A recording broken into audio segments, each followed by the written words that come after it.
这一次我不退缩，也不怕被看笑话，因为我知道不去尝试，不去闯，永远不会有答案。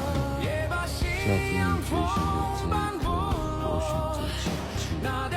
是退缩。我明白，或许会失败，但失败对我而言并不可怕。可怕的是从未尝试过，放好后的自己后悔。改变与抉择是因为我不想在原地打转。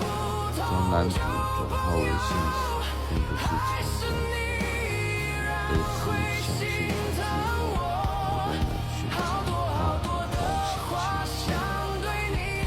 嘲讽也好，看笑话也罢，无所谓，因为我只想